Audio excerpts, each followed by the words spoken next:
evening, good morning, and good afternoon, everyone. I am Dr. Villanesa from the Department of Education, and I will be presenting to you the roadmap for mother tongue-based multilingual education program in the Philippines.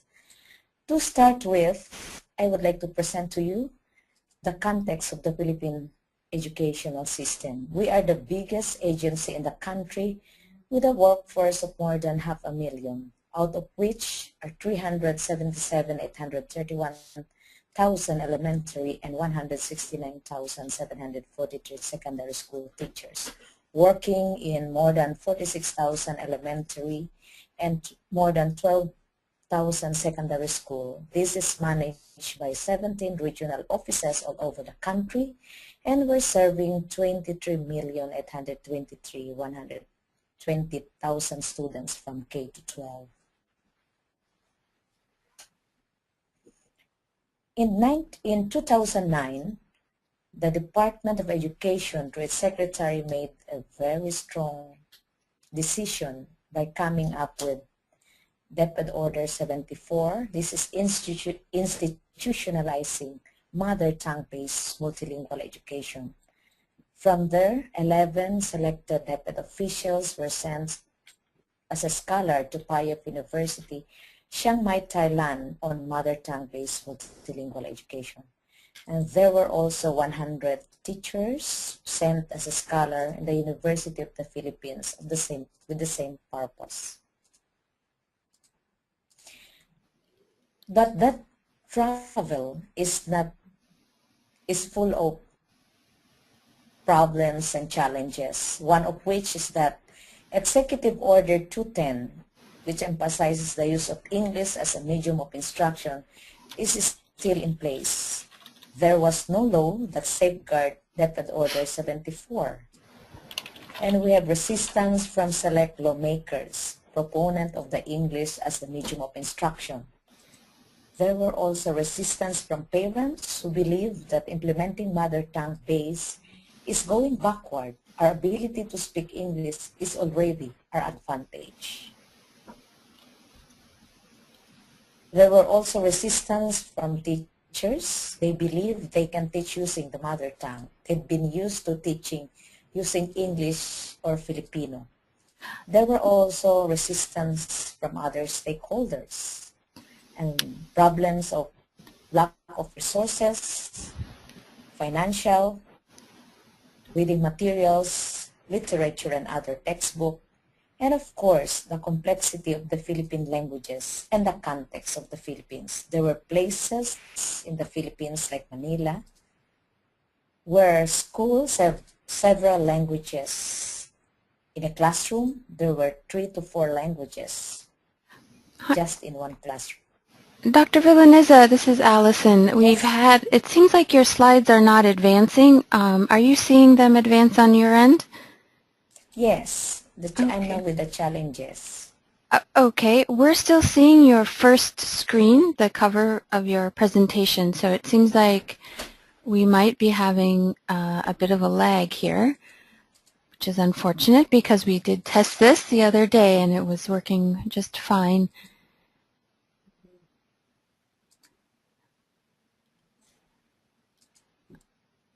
How about this?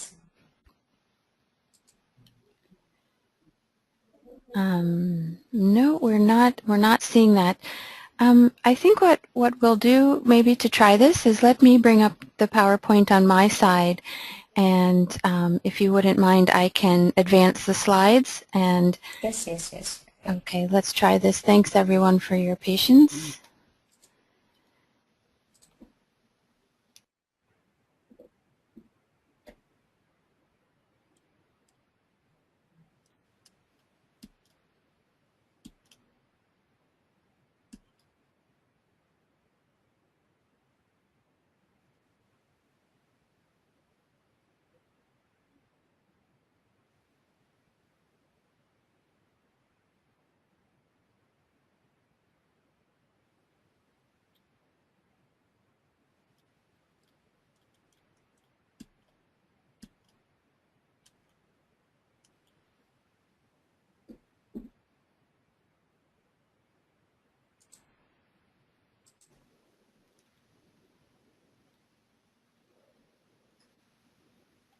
Okay, for those of you on the line, can you now see a map?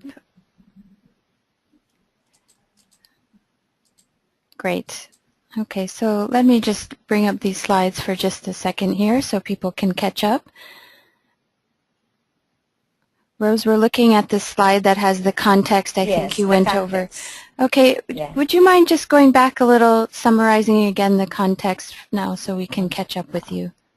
Okay, so as I've said, the Department of Education is the biggest agency in our country with a workforce of more than 500,000, more than 300,000 are elementary, and we have more than 169,000 secondary teachers, working in more than 46,000 elementary and more than 12,000 secondary schools. This is managed by 17 regional offices all over the country, and we're serving more than 23 million students from K to 12. In 2009, the Department of Education made a significant change through a Deped Order 74. This is institutionalizing mother tongue-based multilingual education. From there, 11 selected Deped officials were sent as scholars to Payat University, Chiang Mai, Thailand, on mother tongue-based multilingual education. There were also 100 teachers who were sent as a scholar in the University of the Philippines with the same purpose. The challenges we face in the implementation of the Deped Order 74 is that Executive Order 210, the use of English as medium of instruction, is still in place. There was no law to safeguard Deped Order number 74.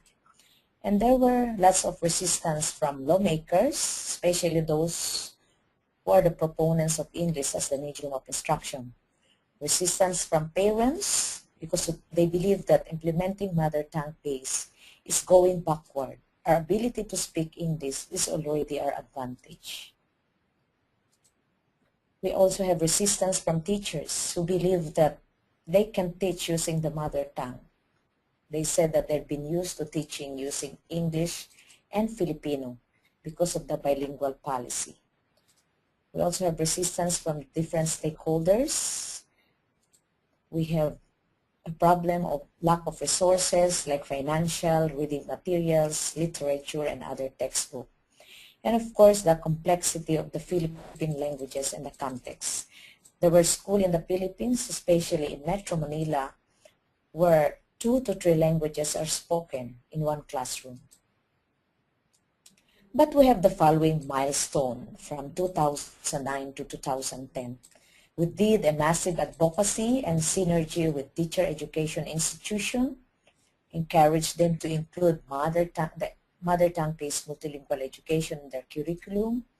We also have a massive advocacy to our local government units, non-government organization, and of course the Senate and the Congress. I remember I have faced Congress and the Senate several times defending the mother tongue-based multilingual education policy. Then we also have the crafting of the strategic plan for the mother tongue base. Then we have an extensive 40 days training of teachers in the Pioneer School. These were divided in 4 phases, 10 days in every phase. Then we developed materials. And of course, after the election in 2010, we have this very strong statement from no less than our president, and I quote, "My view on this is larger than just a classroom. We should become trilingual as a country. We need to learn English well and connect to the world, learn Filipino well and connect to our country, and retain our mother tongue to connect to our heritage." And of course, education for all, or the Millennium Development Goal.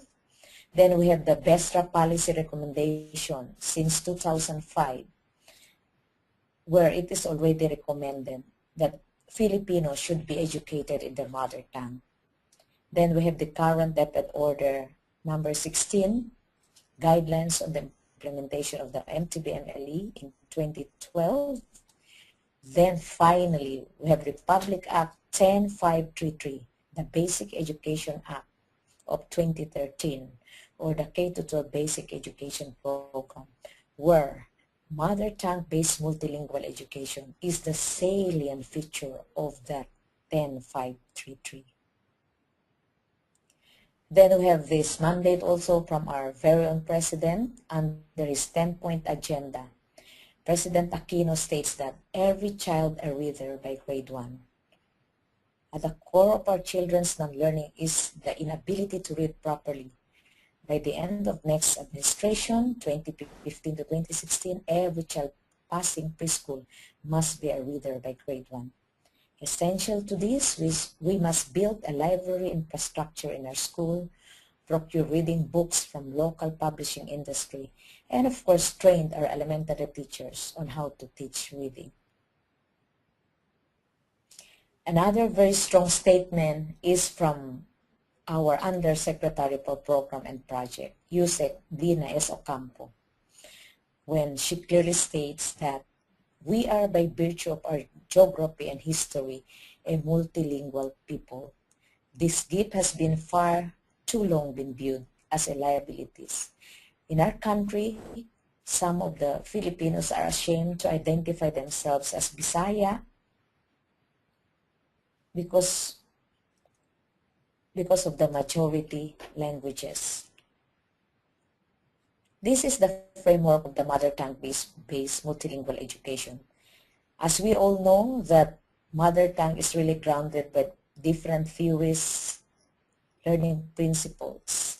But what I would like to point out is that in the Philippines, mother tongue-based is implemented in two modes. The first one as a subject, where they develop critical thinking, oral competence.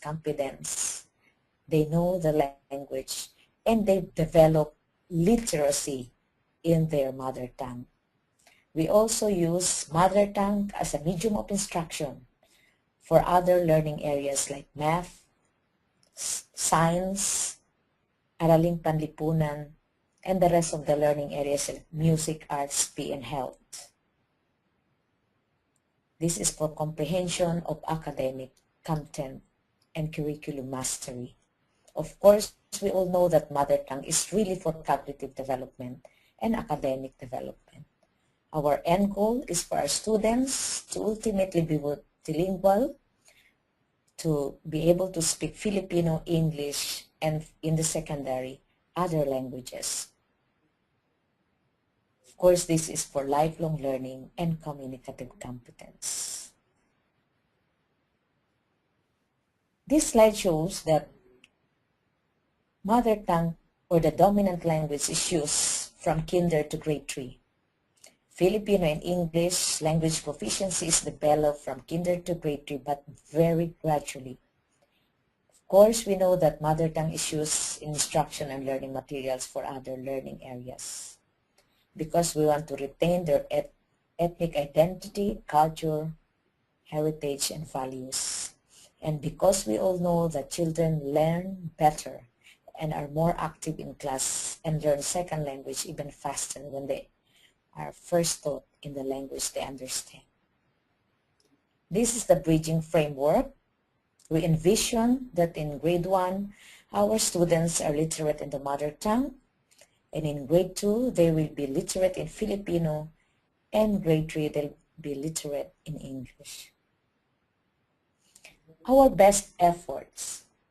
We pioneered MTBMLE in 921 schools all over the 17 regions in 12 languages in 2010, 2011, 2012. We capacitated 136 trainers at 8 per region who in turn trained 2,312 grade 1 teachers in the pioneer schools. And we produce teaching guides and learning materials and other reading materials like big books and small books in those 12 languages. We have developed a working orthography of the 12 languages in partnership with the Commission sa Wikang Pilipino in 2011. We pioneered mother tongue to 921 schools in 17 regions in grade 2 in school year 2012-2013. And these are examples of our orthography. Then we contextualize teacher's guide and learning materials in all learning areas in 12 languages. We implemented to all grade 1 nationwide in 2012-2013. And these are examples of our big books that are made available to our students.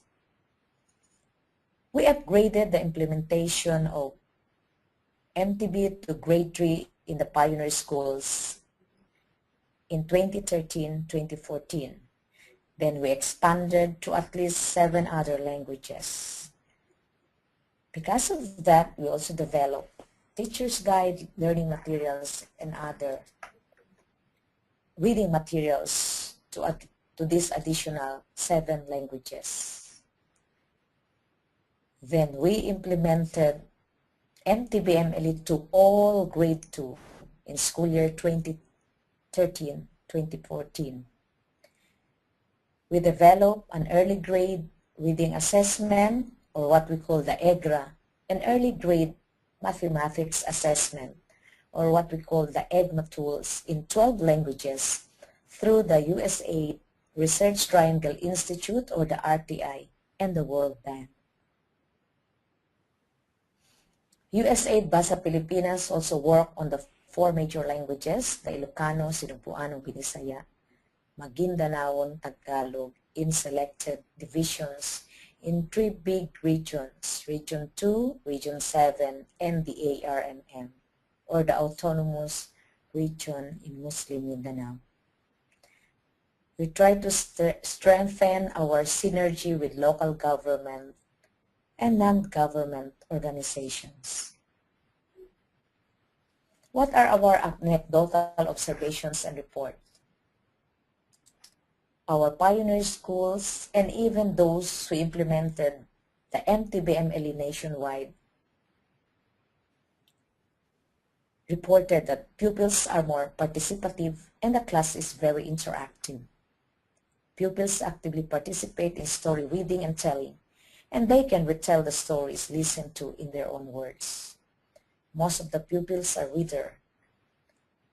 Pupils not only answer questions, but they also ask questions. And this also reduces absenteeism. What are our challenges? We all know that 19 languages is only more or less 11% of the more than 171 languages spoken in the country. The demand for the inclusion of their language from the LGU, NGO, and native speaker is huge, but reading materials are very limited. We need more local writers. We need to establish a benchmark on the students' reading ability level in these languages. We also need to establish a standardized reading materials in these languages and need to set a reading standards on these languages. What are our next steps? What do we do this coming school year 2014-2015? We are upgrading the nationwide implementation in all grade 3. Then we ensure to continuously develop reading materials. And to address the call for an expansion of several languages, our next step would be language mapping. We need to be able to map the languages spoken all over the country to be able to identify which language should be addressed first, which language should be the next majority after the 19 languages, so that we will be able to prioritize given the limited resources. And then we need to enhance our existing teacher's guide and learner's materials based on feedback. We need to conduct research and evaluate the program. What are my recommendations? I'll recommend for those who are implementing the mother tongue-based multilingual education to do an extensive advocacy. It is a must. Develop orthography in collaboration with the stakeholders and language experts. Develop and produce more teaching and learning materials or reading materials. Have enough courage and be passionate. Strengthen synergy and encourage non-government organization, local government organization, and other stakeholders to support materials development. With that, I would like to say thank you. Maraming salamat po.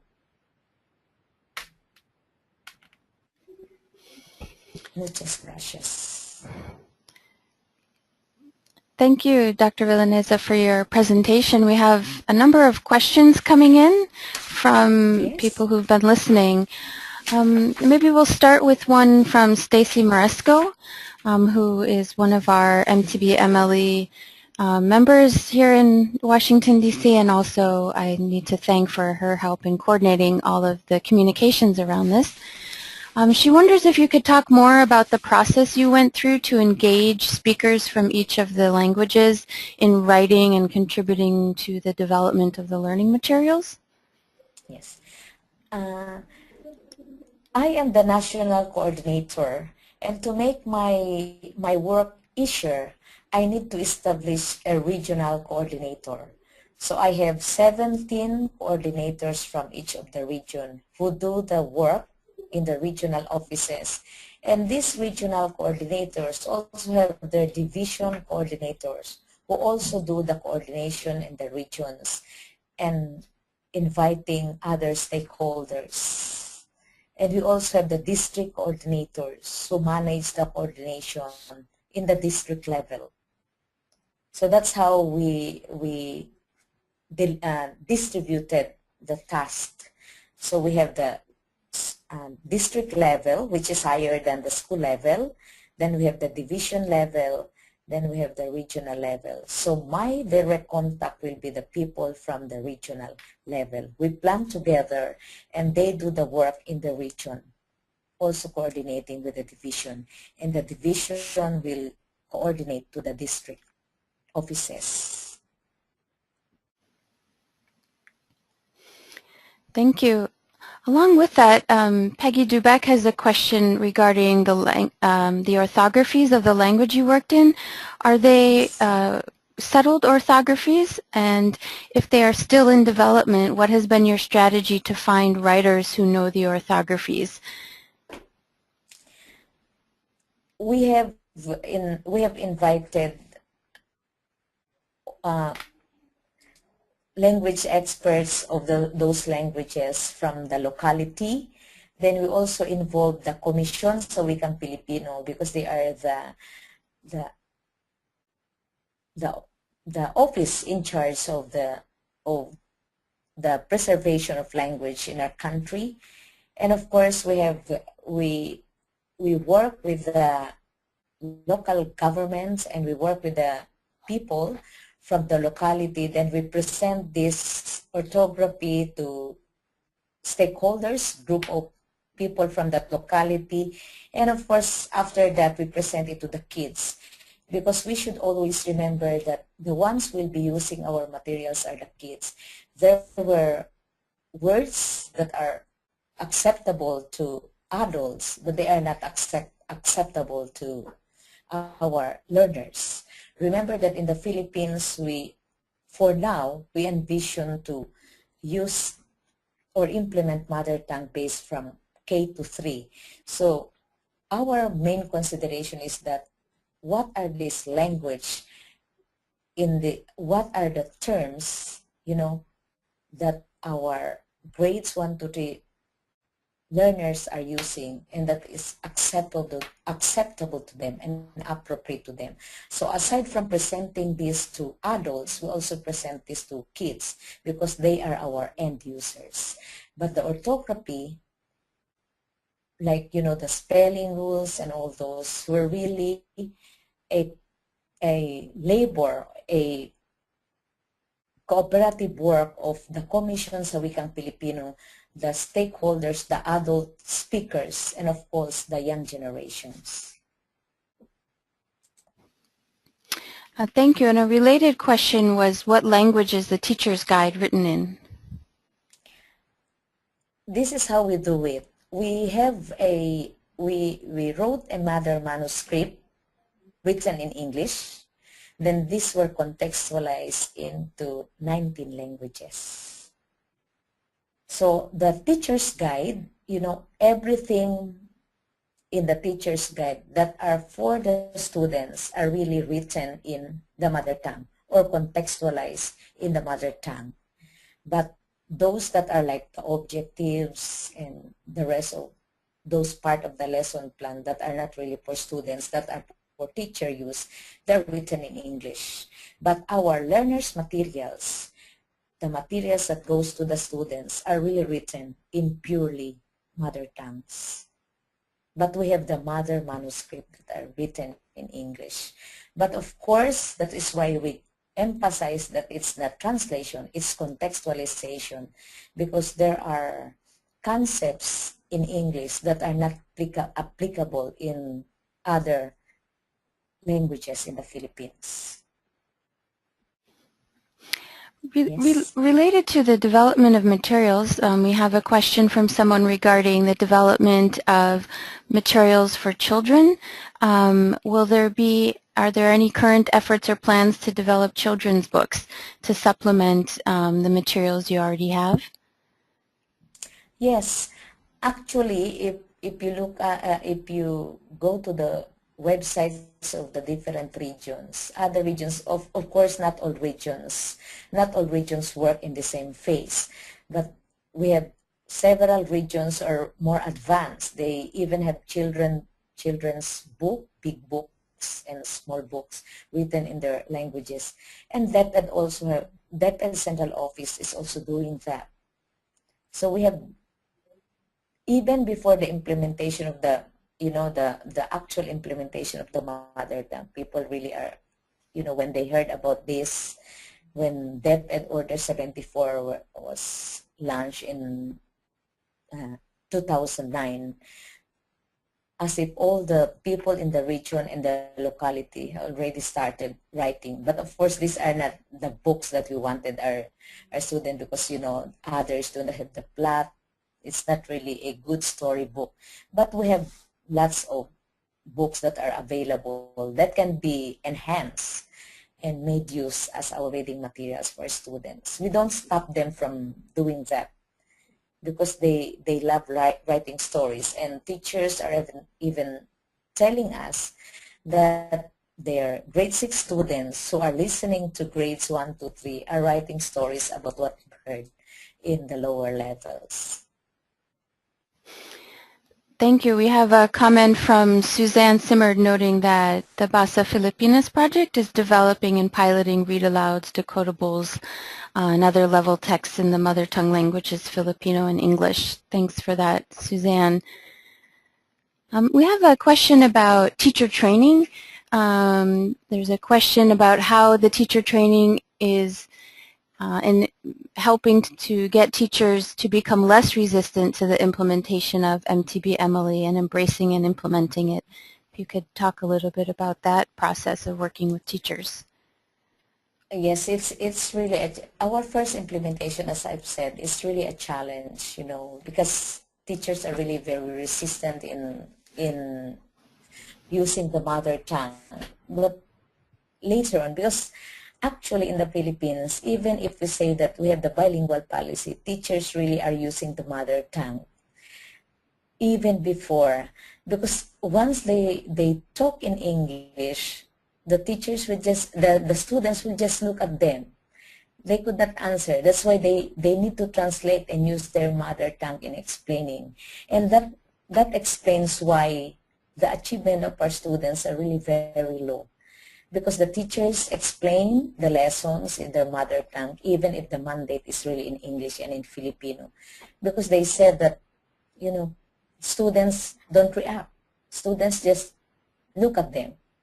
But the the problem is that we all know that we are the biggest agency and we have lots of teachers and our resources is not enough.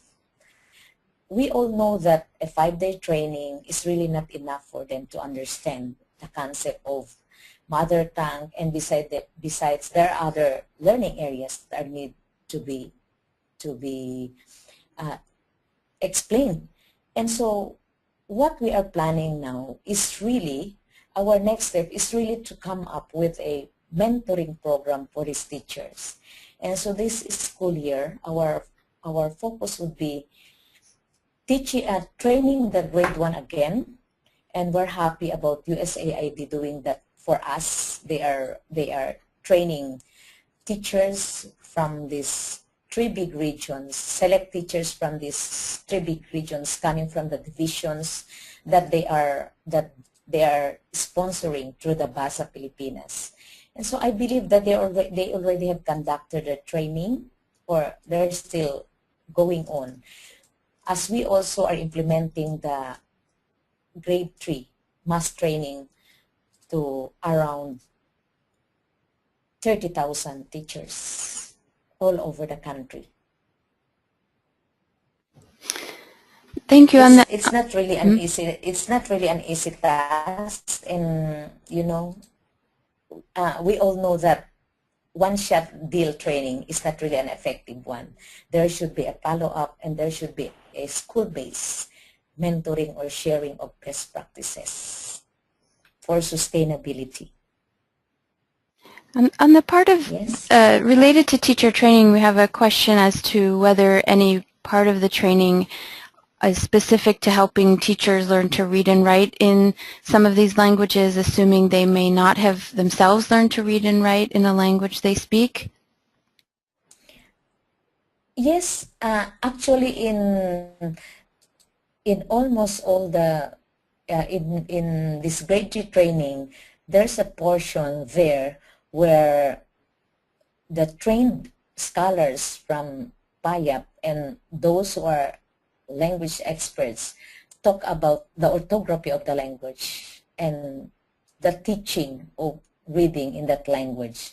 And one of the features is that the bridging process of these 3 languages that they're aiming at, that we are, aiming to achieve after this 3rd year of implementation. We have the bridging and, of course, the discussion of the orthography and the sounds of all these letters. And we have another question from someone asking, how do you match teachers' language skills with the students' mother tongue languages? And how does that policy apply in urban schools where students may speak several different languages? When we first implemented the mother tongue, we had this, rough language mapping. And of course, it's not only the language of the students, but also we map the language of the teachers. And we try to match it, but actually not in all schools that we can see teachers, we can find teachers really speak the language of the students. One of the situation is in Metro Manila, because Metro Manila is the melting point in our country. And so, as I've said, we have 4 languages in a classroom, and teacher only speaks Tagalog and English. But we could also say that Tagalog is the lingua franca, or the language spoken in the community. So most of the students really can speak that language and can understand in that language. This might sound not really a mother tongue, but I would like to look at it as a good start. We all know that we have more than 171 languages, and we could not address all of those at the same time. But starting with the lingua franca is for cases like the Metro Manila, I believe is already a good start, because that is better than asking them to learn in English, where they could hardly listen to that language in the community. Of course, we know that Filipinos really can speak English, even those cigarette vendors, but they are not the kind of English that we wanted our students, and those are not really that will not qualify our students to be listening in English in the classroom as early as K to 3. So I look at it, I know that this is not a perfect program and there are lots of challenges, but my point is that if we start it from here and we slowly move and improve the way we implement mother tongue, especially now that we have the law, and we learn from the experiences of other countries as they share their experiences to us, we will be able to reach our dream later. Thank you. As a follow-up to that, there's a question on national policy. Is there one that places teachers within an area where their mother tongue is spoken? If so, was it in place before the implementation of the program, or it sounds like might there be plans for something like that to be put in place to perhaps guide teacher deployment into areas where they speak the same language as the children?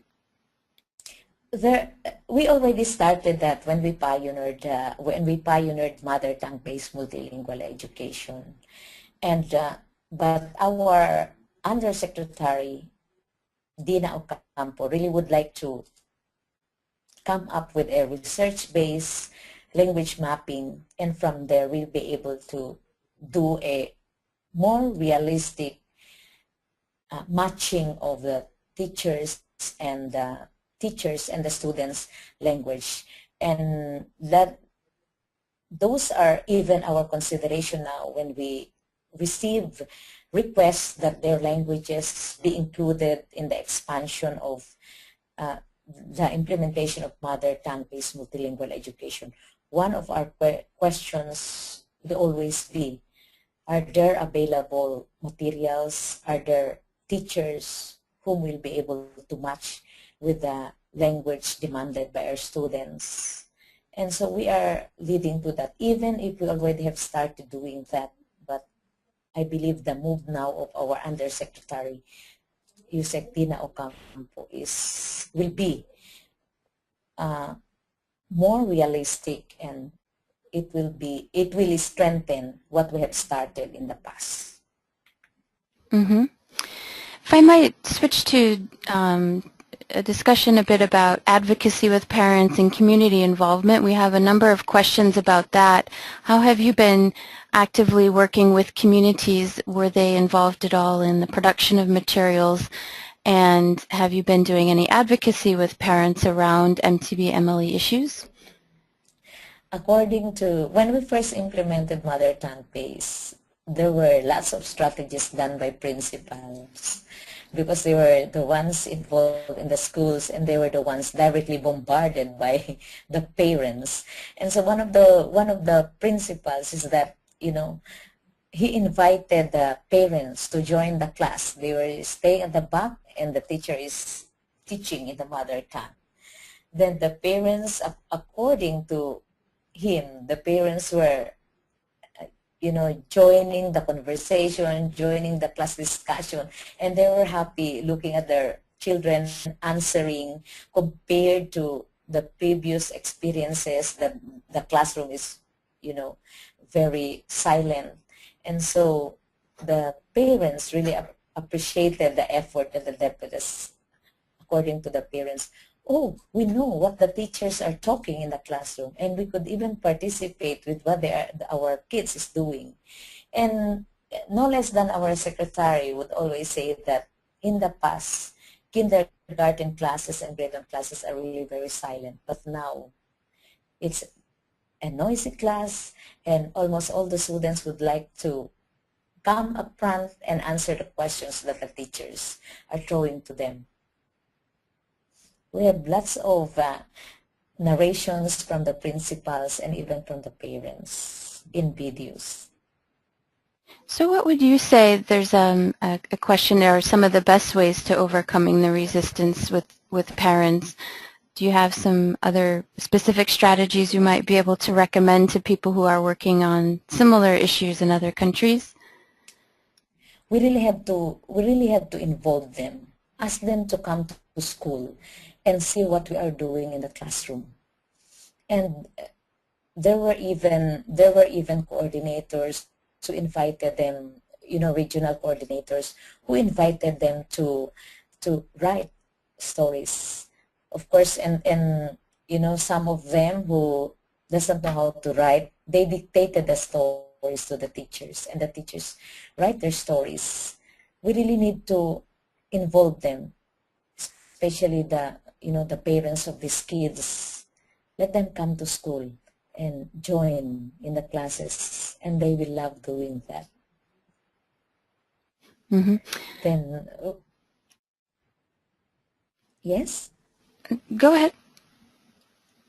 We could also, most of the regional coordinators really did, local forums, they invite stakeholders and do presentations on mother tongue days and ask the students to speak on behalf of the teachers and share their experiences to these stakeholders. I have records of 10 regional officers who did that kind of advocacy by doing forums presenting best practices of the region.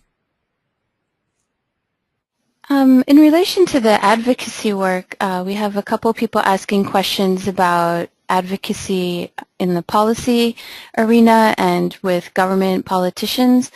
We have a question from Steve Bachman, who I know is working out in Malawi on these issues. He says, most educators that are up to date on this issue agree that it is best to base a foundation on mother tongue instruction, but very difficult to convince politicians, high-level ministry officials, and the general public.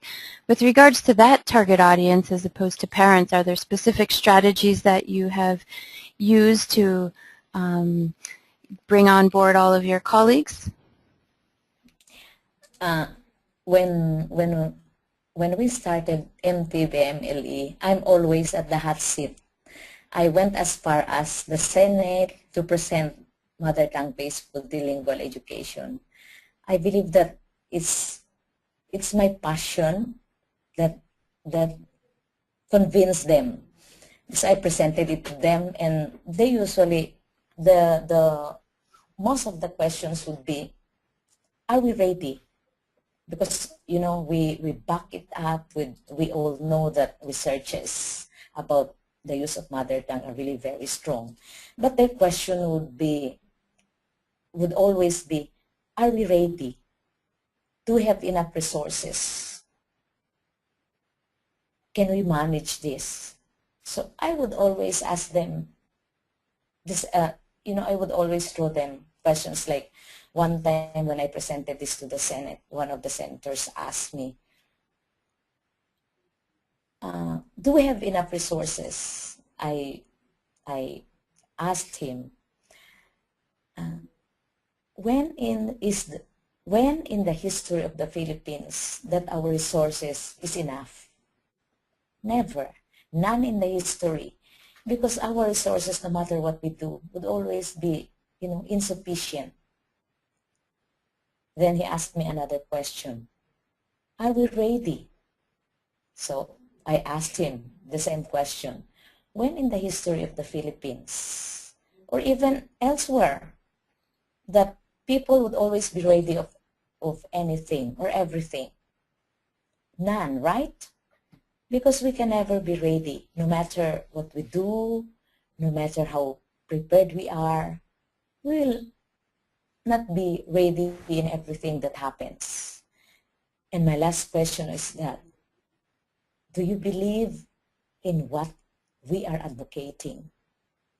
Because if you believe in what we are advocating, and if we pull our resources together, we can make a difference. Maybe not too big, a very small difference. Because change do not happen overnight, especially with these new concept that we are introducing.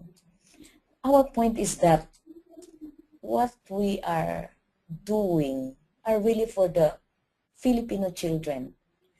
We've been using other medium of, other language as medium of instruction, but we never prosper until now. Where are we in terms of achievement? Why don't we give this a try? Why don't we put our resources together? Because the most important thing is to be able to produce students that are really founded with a very strong foundation and a cognitive and a thinking brain that will allow them to survive in this fast-changing society and world. I don't know if I sound like, like a preacher, but that's how I convince wherever I go. I'm always at the hot seat. Every time I present the framework, I present mother tongue, I'm always at the hot seat. I'd suffer that for 1 year, but after that, when they've seen the result, when I invited them to come to the classroom, they would always say that we are doing the right thing. Just be passionate about what we are doing. We have and a number face of them. Yes? related to maybe the advocacy work. We have a number of questions about research, evaluation, and assessment. If you could talk about what types of assessment and evaluation were conducted in the pioneer classrooms, and if you have any additional information on aspects of measurement around maybe teacher attitudes and perceptions, teacher language abilities. If you just talk a little more about how you're finding out how this program is changing learning outcomes and teacher instructional practices. Actually, that's what we have for now are really anecdotal records, because we did not have time to do research. Our schedule is still this year, because we did not really expect that after a year of pioneering it to grade 1, we will already be implementing that nationwide. And it's a huge task, and I did not expect that, doing it to 12 languages will really entail a lot of work. And so that's one thing that we have to strengthen this year after the grade 3. That's our schedule for this year, to do a research. What we have for now are really anecdotal records. And of course, the fact that none from the field, as far as we know and as far as reports come to us, none from the field are already, talking against the implementation of the mother tongue. But except for the reasons that we have lack of resources. Students are readers, but they lack reading books in the mother tongue. And these are the things that we are looking into in this year's implementation, especially so that this is now the 3rd year. And so as soon as the training for all teachers will be done, we have to go back to grade 1 and 2 and look at the materials and enhance them according to feedback from our pioneer schools. That's our weakest link now. We have to face it, that we don't have yet a research on the mother tongue implementation. I'm sorry to say that. Mm-hmm. Going back to some of the questions I think that were asked a little earlier on, we have a question on what the Commission of Higher Education is doing to revise the curriculum of teacher education institutions, so to start at the pre-service level with some of these changes in instructional policy. Actually, our Undersecretary for Youth Programs and Projects, Yusek Dina Ocampo, is a member of that. In fact, before she joined DepEd, she's the chairman of of the association of these universities, and it's already in place. They already have crafted a curriculum for the elementary education, including mother tongue as a unit or as a subject in the BEE curriculum, BE, Bachelors of Elementary Education curriculum. There is already a work in progress in relation to that. Mm-hmm. And another question that we had a little earlier in the presentation related to the issue of ensuring that children are able to enroll in school where teachers use their mother tongue. Have preschools also been converted to using mother tongue languages, or was that always the policy in terms of starting early so they're prepared for primary school? In kindergarten, in our K-12 curriculum, kindergarten really is using the mother tongue. And so because, the pre-kinder is not really under the basic education. We started the basic education in the kindergarten. So if it's pre-kindergarten, it's under the DSWD. The mandate is that they have, their medium of instruction is also in the mother tongue. And, but, there are, in most cases, those students who go to pre-kindergarten are really coming from the affluent family, and in the Philippines, these families really use English as their mother tongue. They speak English at home. And so most of the private schools really use English because that's the mother tongue of their children. Most of them are really speaking English at home. Some of these students also, even do not know how to speak Tagalog because it's their mother tongue. They speak English at home. So because mother tongue refers to the first language of the child, so most of this private school really use English as the medium of instruction. And maybe a clarification. But in case of... Go ahead. Yes? But in the case of the government, in the Department of Education, we really use mother tongue from K to 3. In the recent Early Years Act, which was signed by our president, I just forget, it's 10 something, 10, I forgot the number of that Early Year Act. It's a Republic Act signed by our president. The mandate is that they have to use mother tongue as the medium of instruction. Maybe just a clarification or further information on that issue of expanding into pre-service and across maybe the curriculum. Is this mother tongue program or policy extending beyond reading to some of the other subject areas? Yes, because as I've said, in the Philippines, we are implementing mother tongue-based multilingual education in 2 modes. The first one is mother tongue as a subject. We use the term mother tongue because we could not say that, this is Bisaya, this is Tagalog. So we use the generic name mother tongue. So this is building their literacy in that language. So if they are Bisaya language, they need to read first in the mother tongue. And this is where the orthography of the different languages, the grammar rules are introduced, are observed rather, because we don't teach grammar.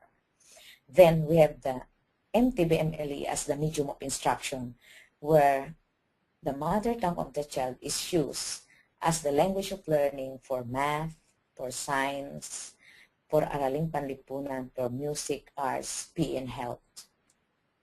So in the Philippines, we have our students are learning 3 languages: the mother tongue, the Filipino, then English. But this is delivered in different, they are learned in different phases. Like in kindergarten, it's purely mother tongue. They just use Filipino and English for oral, like reciting rhymes, poems, like that. But in grade 1, they start their literacy in the mother tongue. And then Filipino is introduced second quarter, but that is only oral language development. That is just tuning in to Filipino. Then English is introduced third quarter, is still oral. So they just, you know, recite rhymes, polite greetings, and all those. It's oral. Then in grade 1, during the fourth quarter, they will start their literacy in Filipino, because by that time, the students are already, should be reader in the mother tongue, because they already have learned all the letters of their alphabet. So they will start their literacy in Filipino. Then they will start their literacy in English during second quarter in grade 2. So the language is introduced slowly, and they always start with oral language proficiency. We have maybe a question or two to wrap up the discussion. If you have any recommendations for those working in environments that are perhaps a little less supportive of MTB MLE, and it sounds like in your country you had a number of Congress people and organizations and universities all supporting this, are there some recommendations you have about what people can be doing to both maybe prepare for that day when they have more support? It's not, my point is that it's not enough to be presenting theories. You know, like we back them up with theories and researchers from all over the country. That's not, for me, with my experience would tell me that it's not very convincing. The best way for us to be able to convince them is that, you know, take them to a situation. So that's why even at first they really don't want to push that. But we agreed, the Department of Education agreed that we need to start to show, to be able to pilot, to be able to present to them actual situations in the Philippines, that this really works. Because people really don't believe unless they see, especially so that we have been teaching using other language as a medium for quite some times, and we are known as English speaking country, and so it's really very difficult. But we need to start and show them evidences, take them to the situation, and I believe that they will just be patient and be passionate with what you're doing, and produce a lot of materials, and for me, you know, let them be involved in whatever undertaking. And if should they need you to be able to present something, just go on and convince them. Well, thank you. That's some good advice. We have a number of people who've asked if there's any formal reports that could be accessed publicly for people who would like to maybe learn any more information, including any of your teaching and learning materials that might be available. We'd be happy to post those on our website as well. Yes, we have our DepEd website, and we have this LRMDS, Learning Materials, Learning Resource Materials Development System. We have materials there that are downloadable. And of course, we have lots of researchers. Remember that, you know, mother tongue, actually it's not yet termed as mother tongue. We have this lingua franca, and of course we have this Iloilo experiment way back in 1960s. We already have started mother tongue, but it did not prosper because maybe we lack people who are so passionate to push through with this very, research-based founded program where learners could really learn best. We have those papers, and maybe we could start, placing that in our LRMDS so that people would be able to access that. But for now, like materials, the teacher's guide and the learning materials and the curriculum, you can access that to the LRMDS, Learning Resource Materials Development System of the Department of Education. It's a web actually. Great. Well, we will make all of those resources and links available when we send out the PowerPoint presentation, and also a link to the audio recording for anybody who would like to share it with colleagues. I think we'll close our webinar for today.